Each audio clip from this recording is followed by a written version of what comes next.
저녁 때에 그 두 천사가 아름다운 소돔 성문에 이르니 마침 롯이 그 성문에 앉아 있다가 그들을 발견하고는 즉시 자리에서 일어나 공손히 영접했습니다. 그는 땅에 엎드려 경건하게 절하며 말했습니다. 내 주여, 부디 돌이켜 이 종의 집으로 들어와 주십시오. 먼 길 오셨으니 발을 씻으시고 편안히 주무시다가 일찍 일어나실 때 갈 길을 가시면 좋겠습니다. 하지만 천사들은 정중하게 거절했습니다. 아닙니다. 저희는 거리에서 밤을 새우는 것이 더 편합니다. 롯은 그들에게 간절히 간청했고 마침내 천사들은 그의 간청을 받아들여 롯의 집으로 들어갔습니다.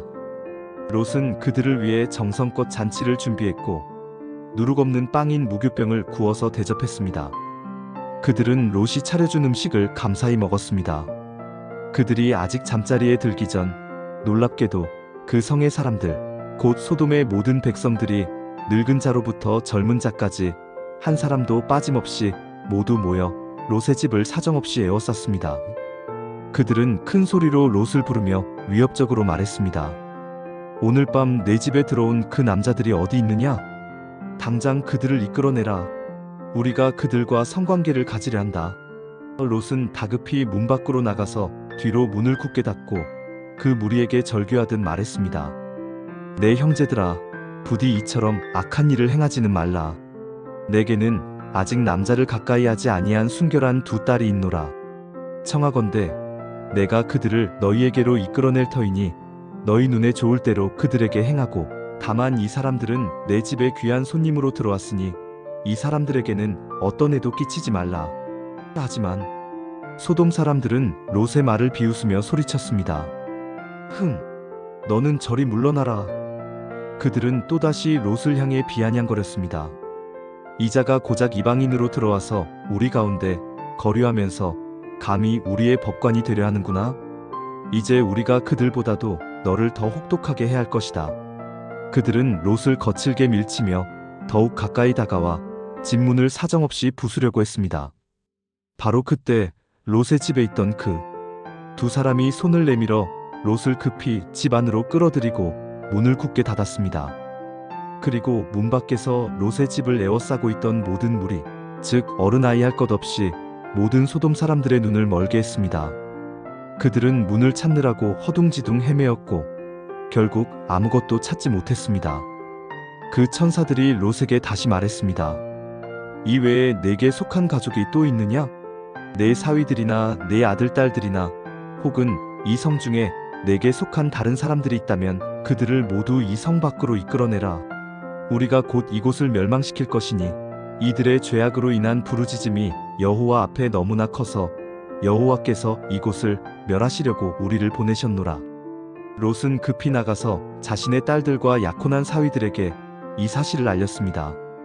여호와께서 이 성을 멸하실 것이니 너희는 서둘러 일어나 이곳에서 떠나라. 하지만 그의 사위들은 롯의 말을 한낱 농담으로 여겨 비웃었습니다. 동이 터올 무렵 천사들은 롯을 더욱 재촉하며 말했습니다. 일어나라. 여기 있는 네 아내와 내 두 딸을 서둘러 이끌어내라. 혹 이 성의 죄악 가운데 너희도 함께 멸망할까 두렵다. 그러나 롯은 망설이며 지체했습니다. 그러자 그 천사들은 롯의 손과 그의 아내의 손, 그리고 두 딸의 손을 직접 붙잡아 인도하여 성 밖으로 이끌어냈습니다. 이는 여호와께서 롯에게 자비를 베푸셨기 때문이었습니다. 그들이 롯의 가족을 성 밖으로 완전히 이끌어낸 후에 다시 명령했습니다. 목숨을 구원하기 위해 도망하여라. 절대로 뒤를 돌아보거나 평지에 머물지 말고 오직 산으로 도망하여 멸망을 면하여라. 롯이 그들에게 간절히 부탁했습니다. 내 주여, 부디 그렇게는 마옵소서. 종이 주께 큰 은혜를 입었고 주께서 제 생명을 구원해 주심이 참으로 크시오나 제가 산으로 도망하여서는 혹시라도 이 재앙을 피하지 못하고 만날까 두렵습니다. 보십시오. 저기 저 작은 성읍은 도망하기에도 가깝고 규모도 작으니 부디 제가 저리로 도망하게 허락해 주십시오. 저 작은 성읍이라면 제 생명이 보존될 수 있을 것입니다. 천사가 롯에게 응답했습니다. 내가 이 일에도 내 소원을 들어줄 것이니 네가 말하는 그 작은 성읍을 멸하지는 아니하리라. 그러니 그리로 속히 도망하여라. 네가 그 성읍에 이르기까지는 내가 아무 일도 행할 수 없노라. 롯이 그 성읍에 도착했을 때 이미 해가 돋아 있었습니다. 그러므로 롯은 그 성읍의 이름을 소알이라 불렀습니다. 바로 그 순간 여호와께서 하늘에서 유황과 불을 비처럼 소돔과 고모라 위에 쏟아부으셨습니다. 그 거대한 불과 유황은 그 두 성읍과 그 주위의 넓은 들판, 그리고 성에 거주하는 모든 백성과 땅에 난 모든 것을 남김없이 엎어 멸하셨습니다. 그런데 롯의 아내는 천사들의 경고를 무시하고 뒤를 돌아보았으므로 그 자리에서 소금 기둥이 되고 말았습니다. 그 아침에 아브라함이 일찍이 일어나 여호와 앞에 서 있던 바로 그곳에 이르러 소돔과 고모라와 그 주변에 온 지역을 내다보니 그곳에서 피어오르는 연기가 마치 옹기가마에서 솟아나는 연기같이 거대하게 치솟고 있었습니다. 하나님께서 그 지역의 성읍들을 멸하실 때, 곧 롯이 거주하던 성읍을 엎으실 때에 하나님께서는 아브라함을 기억하시고 롯을 그 끔찍한 재앙 속에서 구원하여 내보내셨던 것입니다. 롯은 작은 성읍 소알에 계속 거주하기를 두려워했습니다. 그래서 그는 두 딸과 함께 소알에서 나와 산으로 올라가 그곳 동굴에서 거주하게 되었습니다. 그들이 굴에 거주하던 어느 날 큰 딸이 작은 딸에게 말했습니다. 우리 아버지는 이제 늙으셨고 이 땅에는 세상의 도리를 따라 우리의 배필이 되어줄 만한 남자가 아무도 없으니 어찌하면 좋으랴? 그녀는 이어서 위험한 제안을 했습니다. 우리가 우리 아버지에게 술을 마시게 하고 아버지와 동침하여 우리 아버지로 말미암아 후손을 이어가자. 그 밤에 그들은 아버지에게 술을 잔뜩 마시게 했습니다. 그리고 큰딸이 먼저 들어가 아버지와 동침했습니다. 그러나 아버지는 그 딸이 눕고 일어나는 것을 전혀 깨닫지 못했습니다. 이튿날 큰딸이 작은 딸에게 말했습니다.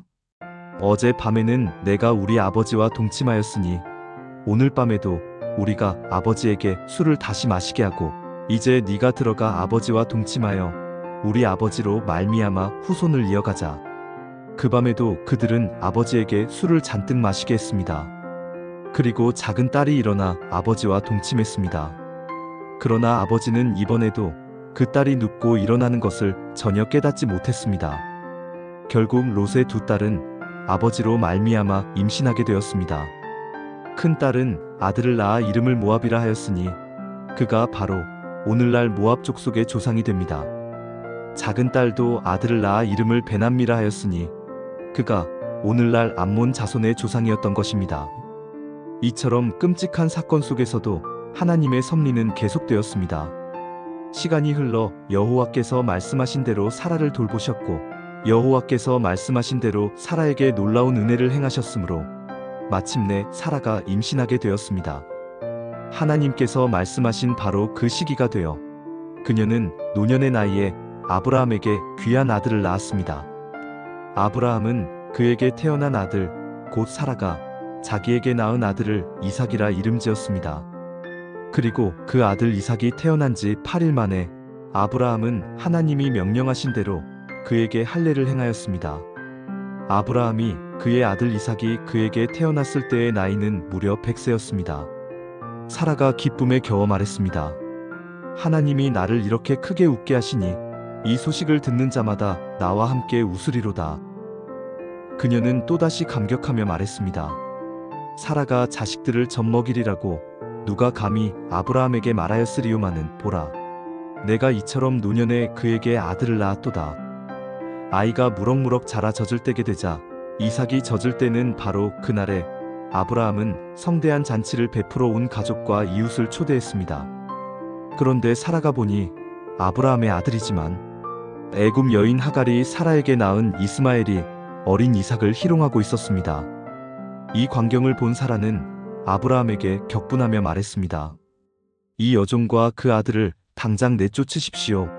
이 여종의 아들은 결단코 내 아들 이삭과 함께 기업을 얻지 못할 것입니다. 아브라함은 하갈과 이스마엘에 대한 깊은 애정으로 말미암아 이 일이 매우 큰 근심이 되었습니다. 하지만 하나님이 아브라함에게 나타나 이르시되 내 아이나 내 여종으로 말미암아 근심하지 말라. 사라가 내게 이른 그 모든 말을 다 들으라. 이삭에게서 나는 자라야 비로소 내 씨라 불릴 것임이니라. 그러나 실망하지 마라. 비록 여종의 아들이지만 이스마엘도 내 씨이니 내가 그로 하여금 크고 강대한 한 민족을 이루게 하리라. 이 하나님의 위로와 지시를 들은 아브라함은 아침에 일찍이 일어나 떡과 물, 한 가죽 부대를 준비하여 하갈의 어깨에 메어주고 어린 이스마엘의 손을 이끌어 가게 했습니다. 하갈은 아브라함의 집을 떠나 브엘세바 광야를 헤매며 방황했습니다. 결국 가죽 부대에 있던 물이 다 떨어지고 말았습니다. 물이 없어 목마름과 갈증으로 고통받는 어린 이스마엘을 차마 볼 수 없었던 하갈은 그 자식을 관목 덤불 아래에 눕혀두고 화살 한 바탕 거리만큼 멀리 떨어져 앉았습니다. 그녀는 속으로 생각했습니다. 아이가 죽어가는 모습을 참아보지 못하겠다. 그렇게 화살 한 바탕 거리 떨어진 곳에 마주 앉아 하갈은 슬피 바라보며 소리내어 울었습니다. 그때 하나님이 그 아이 이스마엘의 울음소리를 들으셨습니다. 하나님의 사자가 하늘에서부터 하갈을 부르며 말했습니다. 하갈아, 대체 무슨 일이냐? 두려워하지 말라. 하나님이 저기 있는 아이의 울음소리를 들으셨느니라. 일어나 아이를 일으켜 내 손으로 굳건히 붙들라. 내가 그로 하여금 크고 강대한 민족을 이루게 하리라. 하나님이 하갈의 눈을 밝히심에 그녀는 놀랍게도 바로 그곳에서 맑은 샘물을 발견했습니다. 그녀는 서둘러 가서 가죽 부대에 물을 가득 채워다가 목마른 아이에게 마시게 하였습니다. 하나님이 그 아이 이스마엘과 함께 계심에 그가 무럭무럭 장성하여 광야에서 거주하며 능숙한 활 쏘는 자가 되었습니다. 그가 바란 광야에 거주할 때에 그의 어머니 하갈은 그를 위해 고향인 애굽 땅에서 아내를 얻어주었습니다.